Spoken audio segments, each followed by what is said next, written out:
Alors, est-ce que j'ai trouvé la recette miracle pour apprendre n'importe quelle langue en 3 mois? On va parler de tout ça dans la vidéo. Si vous venez de débarquer ici, je vous montre comment apprendre une langue plus facilement, plus rapidement. Et là, je viens tout juste de terminer un défi, apprendre l'allemand en partant de zéro. Si vous voulez rattraper le retard, je vais vous mettre le lien de la playlist où je filme mes progrès de la première à la dernière semaine. J'ai publié la dernière vidéo ce lundi et aujourd'hui, on dresse un petit bilan final. Donc on va voir un peu ce que j'ai fait pendant 100 jours. Si je devais recommencer, comment est-ce que je m'y prendrais? On va voir aussi un petit peu comment est-ce que je compte améliorer ma méthode. Et également, je vous expliquerai un peu quel va être le futur de la chaîne et de mon apprentissage des langues dans cette vidéo. Est-ce que je vais apprendre une nouvelle langue? Est-ce que je vais continuer l'allemand? Est-ce que je vais bifurquer vers une autre langue que je maîtrise déjà? On va parler de tout ça un petit peu. Ça va être une vidéo assez tranquille, assez détendue, avec un peu moins de montage que d'habitude. Ça m'arrange bien parce que le montage, ça me prend pas mal de temps.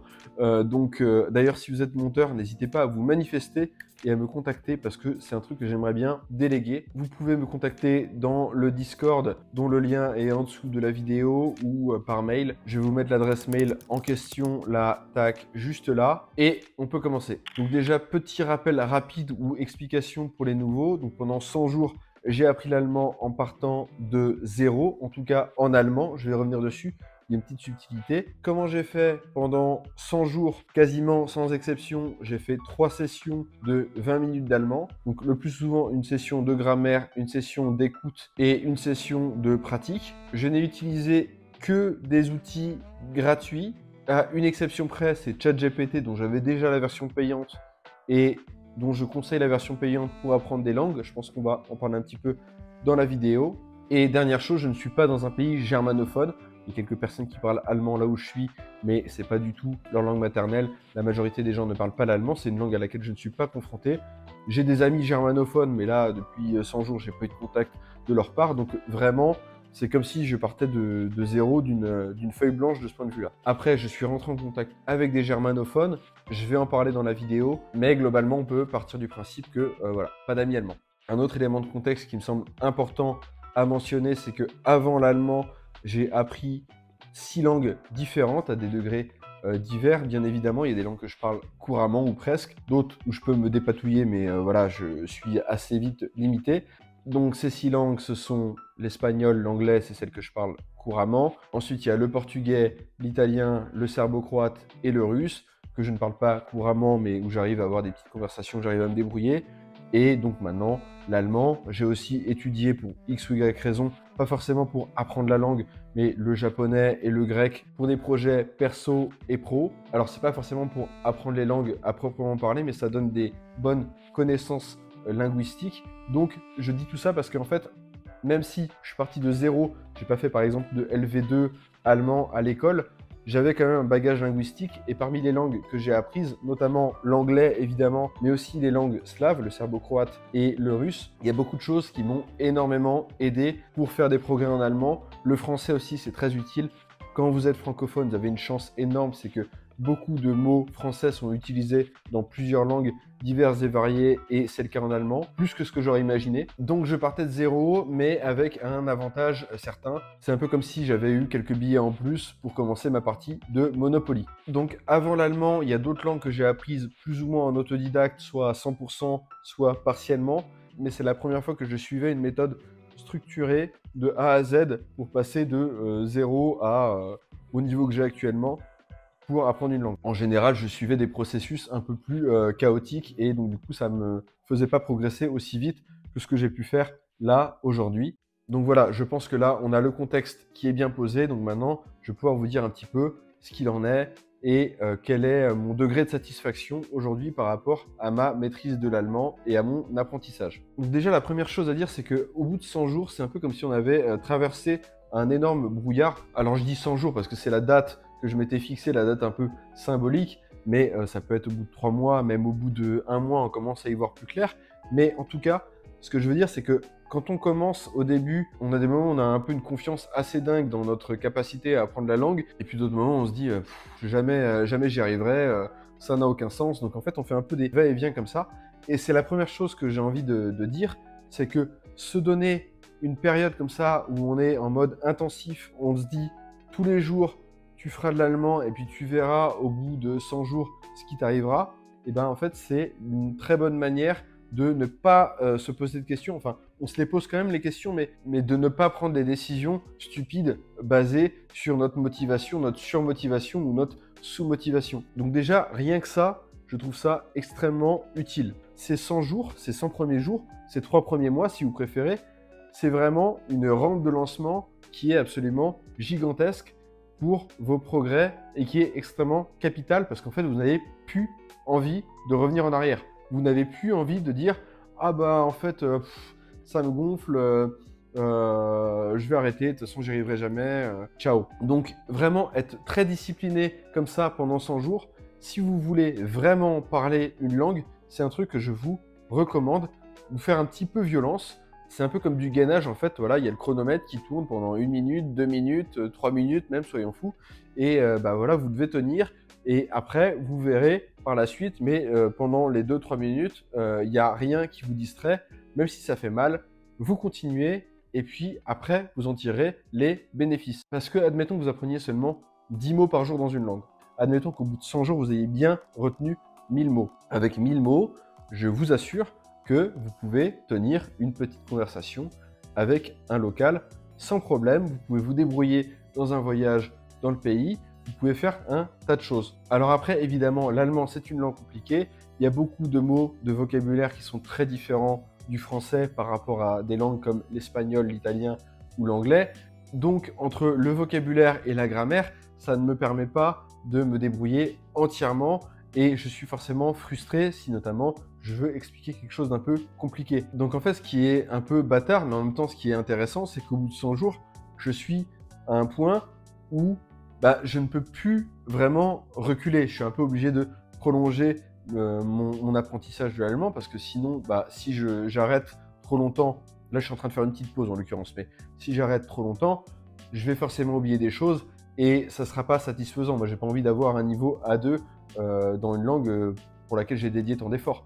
Donc, évidemment, pendant quelques temps, je vais continuer. Si je m'étais arrêté plus tôt, si je m'étais arrêté au bout d'une semaine, et ben en fait, ça m'aurait servi à rien. J'aurais vraiment perdu une semaine. Donc là, aujourd'hui, en fait, je me suis un peu forcé à réenclencher un nouveau cycle de 100 jours où là, je vais vraiment chercher à aller plus loin, mais je vais apprendre un peu différemment. Donc maintenant, je vais parler un peu des points positifs de ce que j'ai testé et les points négatifs et de qu'est-ce que je ferais un peu différemment. Donc on va commencer par les points positifs. Quelque chose que j'ai exploité encore plus que ce que j'aurais imaginé, c'est l'outil de ChatGPT. Je l'ai utilisé, je pense, tous les jours pour apprendre l'allemand et ça a été vraiment extrêmement utile. Je ne pense pas que j'aurais pu atteindre le niveau que j'ai aujourd'hui sans ChatGPT. Ensuite, un autre point positif, c'est que je suis entré en contact avec une culture pour laquelle j'avais pas forcément un grand intérêt. J'avais un intérêt pour la grande culture allemande, donc les écrivains, les philosophes, les musiciens, etc. Mais j'avais jamais eu un intérêt particulier à creuser un peu la société allemande, ce qui se passe, l'histoire des différentes villes, etc. J'étais un peu passé à côté. Et honnêtement, j'ai pris un certain plaisir. C'est comme si j'avais découvert une nouvelle map dans un jeu vidéo. Donc ça, c'était assez intéressant. Et en fait, ça me donne envie comme ça presque de choisir des langues au hasard pour me prendre de passion pour des nouveaux pays comme ça. Donc ça, c'est un autre point positif. Notamment, je l'ai creusé pas mal à travers les vidéos. J'en ai parlé à plusieurs reprises de Easy German, où ils vont faire des micro-trottoirs avec les Allemands, beaucoup à Berlin, mais pas que. Et ça permet de découvrir des choses. Donc apprendre une langue, c'est aussi ça. Et je suis assez content d'avoir fait des découvertes comme ça, d'autant que l'Allemagne, c'est un pays qui est assez important dans l'histoire de l'Europe, donc je suis assez content d'avoir creusé l'histoire et la société allemande comme ça, et je vais continuer d'ailleurs. Donc maintenant, les points plus négatifs de mon apprentissage. Alors, le premier, je pense, c'est le fait d'avoir utilisé que des outils gratuits. Alors, je voulais vraiment le faire pour voir un peu jusqu'où on peut aller, mais je sais qu'il y a des outils payants. Si je les avais utilisés dès le début, j'aurais pu gagner du temps et avoir un meilleur niveau au bout de 100 jours. C'est pas très grave, mais ça me permet vraiment de voir les limites de ce que c'est que apprendre une langue 100% gratuitement. Donc, si je dois recommencer un tel défi, je ne le ferai pas de manière 100% gratuite. J'investirai dans les outils nécessaires Et j'ai pas fait ça encore une fois par radinerie, c'était vraiment pour éprouver le modèle. Bon, je pense que on peut apprendre beaucoup en 100 jours sans payer, mais si on met, je sais pas, une centaine d'euros en plus, bah, en fait, on peut démultiplier ses progrès et ça serait dommage de s'en priver. Le deuxième point noir de ma méthode, et si je devais recommencer un tel défi, je pense que ce que je ferais, c'est que je commencerais à faire ça avant même de commencer la langue, c'est que je n'ai pas assez pris le temps de chercher des correspondants germanophones assez tôt. Alors j'ai trouvé 2 correspondants germanophones un peu sur le tard. J'ai eu des petites conversations, des petits échanges par message via l'application HelloTalk, mais je pense que j'aurais dû dès le début vraiment faire en sorte de pratiquer et pratiquer à l'oral parce que c'est beaucoup plus à l'écrit que j'ai pratiqué. Donc ça c'est un peu le côté négatif et c'est quelque chose qu'il faudra que je règle à l'avenir, trouver quelqu'un avec qui parler et commencer comme ça en fait presque dès le premier jour ou peut-être le deuxième ou le troisième jour. Pourquoi pas même payer un prof peut-être dès le début, juste pour de la conversation, une petite conversation de une demi-heure par semaine comme ça. Mais je pense que la pratique orale, c'est ce qui m'a le plus manqué. Alors ça a été contrebalancé par les bilans hebdomadaires que j'ai fait. Toutes les semaines, pendant 2 minutes, je me forçais devant la caméra à parler et je peux vous dire que parfois j'avais vraiment la flemme de le faire. Mais je pense que ça a contrebalancé le fait que j'ai personne à qui parler. Toujours est-il que j'ai parlé un peu dans le vide et finalement j'ai dû avoir une seule conversation à l'oral comme ça avec quelqu'un via HelloTalk, encore une fois, dans un salon en live. Je vais pas creuser beaucoup cette fonctionnalité de l'app, mais la prochaine fois, ouais, je remédierai à ça le plus vite possible. Mais là, j'ai trouvé un mec qui veut apprendre le français, qui, pareil, apprend des langues et est dans le même délire que moi. Je pense qu'il a des projets un peu similaires aux miens, un mec assez sympa.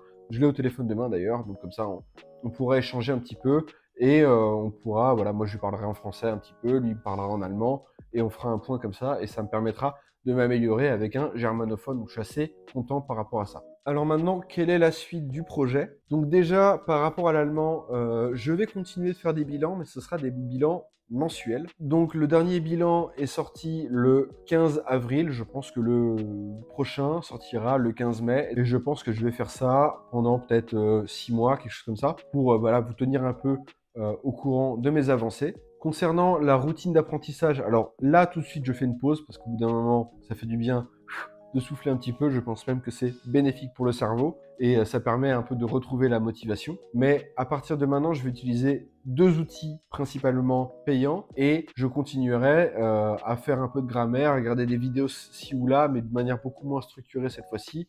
Je continuerai à utiliser ChatGPT et l'idée, c'est aussi de consolider ce que j'ai appris, parce que mine de rien, j'ai commencé il y a seulement 3 mois, donc les souvenirs sont assez frais et ma mémoire sélective est susceptible d'en supprimer une bonne partie. Donc il faut que je sois confronté un maximum, que j'ai un peu ça qui tourne dans mon inconscient pour vraiment progresser. Mais l'idée maintenant, ça va être de consolider et de progresser plus lentement après la lampe de lancement. Donc je vous informerai de comment ça s'est passé pour moi le 15 mai. Ce sera du coup le bilan numéro 15 et on continue sur cette lancée pour l'allemand. Également, je compte, à la lumière de tout ce que j'ai appris sur l'apprentissage des langues, me renforcer un petit peu sur d'autres langues que j'ai un peu délaissées, notamment le serbo-croate. J'aimerais bien me remotiver à aller trouver un meilleur niveau que ce que j'ai actuellement, et le russe.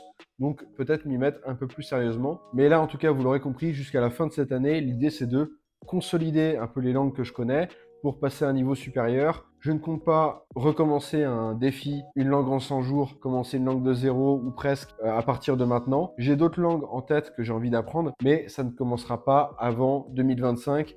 Sans doute même la deuxième moitié de l'année 2025. Si vous voulez tout savoir, les langues que j'aimerais apprendre, ce sont le japonais, le grec et le breton, pour des raisons qui sont complètement différentes les unes des autres. Dites-moi aussi si vous seriez intéressé par une vidéo où je vous parle dans toutes les langues que j'ai apprises. Alors, j'ai jamais encore fait cette vidéo parce que je trouve que ça fait un peu singe savant, mais bon, après tout, si ça peut vous inspirer et si vous voulez savoir un peu plus comment j'ai appris ces langues, que ça peut vous aider d'une manière ou d'une autre, si ça vous intéresse, je le fais. Sinon, voilà, c'est pas forcément la vidéo la plus intéressante pour moi.